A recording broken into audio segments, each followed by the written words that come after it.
नमस्कार दोस्तों, आपका स्वागत है। आज जो हम कहानी देखने वाले हैं वो एक सच्ची कहानी है। ये जिस इंसान की कहानी है उसका नाम है लियो। तकरीबन 2018 में उनके साथ ये घटना हुई थी। लियो हमसे यह कहते हैं कि अपने जीवन में उस वक्त वो बहुत ही ज़्यादा बीमार हुए थे और वो बीमारी कुछ ऐसी थी जैसे कुछ भी उनको मतलब वो जो भी खाए उनको डायरेक्टली मतलब वो डाइजेस्ट नहीं होता था। और बाद में धीरे धीरे उनको वीकनेस इतना बढ़ा कि वो मतलब बहुत ही जल्दी उनको अस्पताल में लेकर जाया गया और वो बहुत ही ज़्यादा पतले हो गए थे। उनको कुछ भी खाने को वो मतलब खाने खा ही नहीं सकते थे। और बाद में धीरे धीरे वो इतने मतलब उनका वीकनेस बढ़ता गया कि लियो ये कहते हैं कि मेरी ज़िंदगी भी अब शायद ख़त्म हो जाएगी।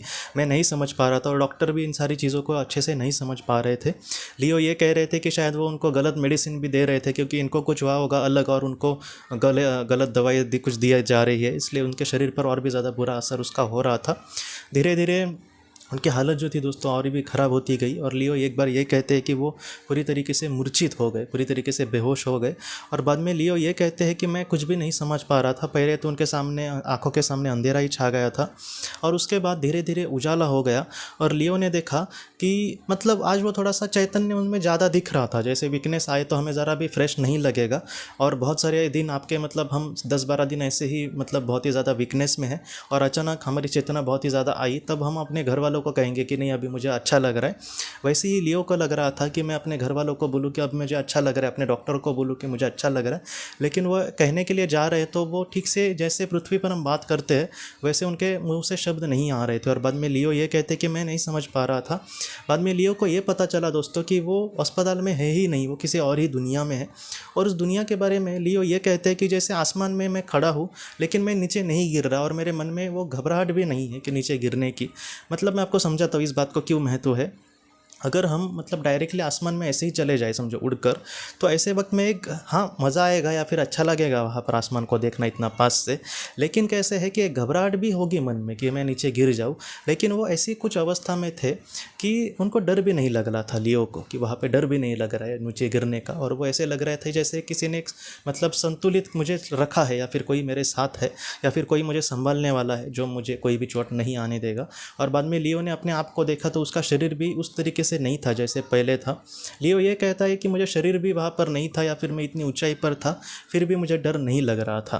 बाद में लियो ये कहता है कि उसने किसी आत्मा को सामने से आते हुए देखा और उस आत्मा ने कहीं ना कहीं लियो को देखकर स्मित हास्य किया और लियो ने उसको कहीं ना कहीं नमस्ते किया।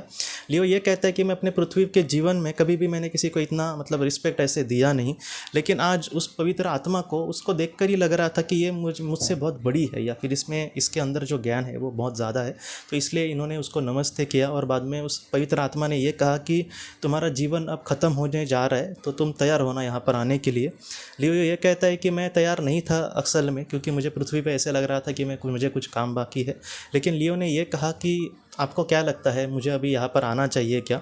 उस पवित्र आत्मा ने ये कहा कि तुम्हारा असली में अब तक वक्त नहीं आया है आने का, लेकिन तुम्हारे जीवन में मैंने बहुत सारे ऐसे संधि तुम्हारे सामने लाई जो तुम बहुत ही अच्छे से कार्य कर सकते थे, लेकिन हमेशा तुमने अपने स्वार्थ के ही बारे में सोचा।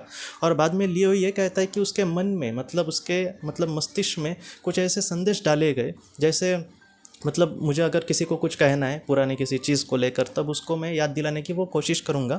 वैसे वहाँ पर वो संदेश डायरेक्ट उनके मन में डाले गए कि तुम अपने जो मतलब उसकी जो वाइफ थी दोस्तों, उसका पहला एक बेटा था उसके वाइफ इसके शादी के पहले, मतलब उसका खुद का एक बेटा था उसके वाइफ का। और बाद में इसने एक लड़की उससे शादी की थी उस लड़के के माँ से मतलब। तो इसकी जो वाइफ का जो बेटा था पहला उसके साथ ये बहुत ही बुरा बर्ताव करता था। तो इसलिए कहीं ना कहीं उसके मन में ये विचार डाले गए कि वो बेचारा लड़का, उसकी उम्र भी ज़्यादा नहीं थी 10-12 साल थी, लेकिन फिर भी हमेशा ये उसको डांटता रहता है, उससे कुछ काम कहता रहता है, कुछ उसने ठीक नहीं किया तो उसका कभी कभी मारने की भी कोशिश करता है। तो लियो को ये कहा गया कि तुम्हारे जो काम है या फिर ये जो कर्म है बुरे वो कितने ने मतलब नीच प्रवृत्ति के है।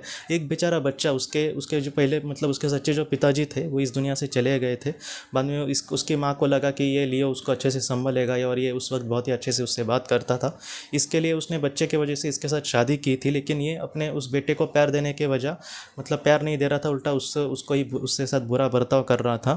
और इस वजह से लियो के मन में जब वो विचार आए तब लियो कहता है कि मुझे पृथ्वी पर ये सारे कर्म करते समय इतना कुछ नहीं लग रहा था या फिर ये लग रहा था कि उसको मैं मारूँ तो इतना इसमें क्या बड़ी बात है, सारे मतलब इतने पालक अपने बच्चों को वगैरह मारते हैं। लेकिन आज ये सारे कर्म मैं जब देख रहा था तो अपने आप में इतना शर्म मुझे लग रही थी कि मैं मतलब अब कुछ कर भी नहीं सकता, और इस पवित्र आत्मा के सामने मुझे और भी ज़्यादा शर्म आ रही थी इन सारी चीज़ों की। बाद में लियो को उस पवित्र आत्मा ने कहा कि तुम ये जो बुरे कर्म कर रहे हो, तुम्हें लग रहा है कि तुम उस बच्चे को मार रहे हो, लेकिन कहीं ना कहीं ये सारी चीज़ें तुम्हारे साथ ही बाद में कभी ना कभी होगी, इसलिए अच्छा है कि तुम अपने आप को संभालो। लियो ने बाद में उस पवित्र आत्मा से माफ़ी मांगी और उसने कहा कि अगर आप मुझे संधि देंगे तो मैं उस बच्चे से भी सच में माफ़ी मांग लूँगा। मैंने अब तक अपनी ज़िंदगी में खुद ने गलती की और कभी माफ़ी नहीं मांगी दूसरे से, लेकिन मैं उस बच्चे से ज़रूर मांगूंगा, और जितना हो सके उसको मतलब इंसान अपने बच्चे को जितना प्यार नहीं करेगा उससे भी ज़्यादा मैं करूँगा। लेकिन उस पवित्र आत्मा ने यह कहा कि तुम्हारे जो आत्मा का स्तर है वो इतना भी निचला स्तर नहीं है, तुम्हारे मन में ऐसा मतलब ये सारी बातें आई ही क्यों कि मैं उसको मतलब उसका छल करूँ या फिर उसको मारूँ पीटूँ, ऐसे मतलब कर्म तुम्हें शोभा नहीं देते लियो। और उसके बाद उसने ये कहा उस पवित्र आत्मा ने कि मैं तुम्हें फिर से संधि देता हूँ कि तुम अपने जीवन में कुछ अच्छा कर्म कर पाओगे। ये जो तुम्हारी बीमारी है वो भी तुम्हारी ही आत्मा ने कहीं ना कहीं तुम्हें सुधारने के लिए निर्माण की है, तुम सुधर जाओ, नहीं तो ऐसा वक्त आएगा जहाँ पर मतलब वक्त चला जाएगा, तब तुम मतलब सुधारने का प्रयास भी नहीं कर सकते, फिर से इन सारी चीज़ों के लिए तुम्हें कितने जन्म लेने पड़ेंगे ऐसे कर्म के वजह से। इसलिए तुम सुधर जाओ और अपने जीवन में अच्छे विचारों के साथ आगे बढ़ो। जो जिस बच्चे को तुमने बहुत ही ज़्यादा परेशान किया है उससे मतलब एक दिल का रिश्ता रखो, उसके साथ कभी भी बुरा मत करना। और लियो ने इन सारी चीज़ों को माना और लियो ने कहा कि मैं सच में आपका भी मतलब दिल से माफ़ी मांगता हूँ, और मैं कहीं ना कहीं मुझे पता है कि आप हमेशा मेरे साथ रहोगे। तो उस पवित्र आत्मा ने भी कहा कि हाँ, मैं तुम्हारे मतलब सारे कर्मों के लिए जिम्मेदारी मुझे दी गई है, मतलब उसकी जिम्मेदारी लियो कि उनको दी गई थी। इसलिए मैं तुम्हें मतलब कहने की कोशिश कर रहा हूँ कि बुरे रास्ते को छोड़ो और अच्छे रास्ते को धारण करके उस तरीके से जीवन में आगे बढ़ने की कोशिश करो। और लियो ने भी इन सारी चीज़ों को माना, और बाद में लियो ये कहता है कि वो फिर से पृथ्वी पर लौट आया, और बाद में धीरे धीरे मतलब उसको जब चेतना आई तब डॉक्टर उस पर ट्रीटमेंट कर रहे थे, और धीरे धीरे उसको जो बीमारी थी दोस्तों वो मतलब ठीक हो गई, और वो थोड़ा थोड़ा खाने सका। पहले वो लिक्विड वगैरह जैसा ही जूस वगैरह ही कुछ पीता था, और धीरे धीरे वो कुछ थोड़ा थोड़ा खा के अब मतलब अच्छे से अच्छा हो रहा है। लियो ये कहता है कि मुझे जो नई ज़िंदगी दी थी वो अच्छे काम करने के लिए ही दी थी, या फिर मैंने जो भी अपने पृथ्वी पर बहुत ही बुरे काम किए उससे मैं मतलब सीखूं या फिर उसका पछतावा करूं, और इस तरीके से लियो अब जीवन में आगे बढ़ रहा है। जिस बच्चे से मतलब उसने इतना बुरा बर्ताव किया था उसने दिल से उसकी माफ़ी मांगी, अपने वाइफ की भी माफ़ी मांगी, और अब वो अपने बच्चे को इतना प्यार करता है कि अब वो बच्चा जो है वो अपने माँ से ज़्यादा पिताजी को प्यार करता है, वो उसको सब कुछ देता है, अच्छी पढ़ाई उसको देने की कोशिश करेगा। और लियो आज कहता है कि मतलब वो कह रहा था कि जैसे मैं आज बहुत खुश हूँ कि मुझे एक सेकंड मौका मिला, या फिर आज मुझे अपने बुरे कर्म के वजह से पछतावा होता है। पहले मतलब मुझे बुरा करते समय कुछ भी नहीं लगता था, लेकिन आज सिर्फ अपने बच्चे के लिए नहीं, वो दुनिया के साथ भी बहुत ही अच्छे से बर्ताव करता है। और उसके मतलब कंपनी में लियो ही एक ऐसा था जो बहुत पुराना मतलब वर्कर था, लेकिन उसको प्रमोशन नहीं मिला था उसके बुरे बर्ताव के वजह से, लेकिन आज खुद मतलब कंपनी के मैनेजर ने उसको प्रमोशन भी दिया था अपने काम के वजह से। तो इस तरीके से लियो की जो कहानी है, लियो कहता है कि मुझे एक नई ज़िंदगी मिली है उस बच्चे के वजह से, या फिर मतलब उस पवित्र आत्मा के वजह से। मैं हमेशा मतलब इसका अच्छा उपयोग करने की कोशिश करूंगा, और जितना हो सके वो सारे लोगों को भी यही कहता है कि हमारे जो बुरे कर्म हैं यहाँ पर करते समय कुछ नहीं लगता, लेकिन उस दुनिया में जाने के बाद हमें खुद को बहुत ही ज़्यादा पछतावा होगा कि हम मतलब ऐसा क्यों हमने कर्म किए। इसलिए जितना हो सके हमारे कर्म को सुधारना या फिर अच्छे विचार रखकर जीवन में आगे बढ़ना, यही सबसे ज़्यादा महत्वपूर्ण है दोस्तों।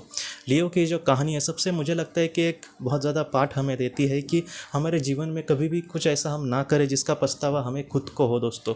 हम मतलब पहले इस बारे में बात कर रहे थे की है हमने कि किसी का हम कुछ बुरा करें और उससे हमें थोड़ा बहुत कुछ फ़ायदा मिले तो उस पल के लिए हमें खुशी मिल सकती है, लेकिन आगे उन सारी चीज़ों का मतलब पछतावा हमें कितने सालों तक या फिर इस दुनिया से जाने के बाद भी उस आत्मा को हो सकता है। इसलिए हमें मतलब पल की खुशी के लिए किसी के साथ बुरा नहीं करना होगा दोस्तों। जितना हो सके दुनिया में हम एक अच्छा इंसान बने, जितना हो सके हेल्पफुल बने दूसरे के लिए, यही हमारी आत्मा और हमारी मार्गदर्शक आत्मा हमसे चाहेगी दोस्तों।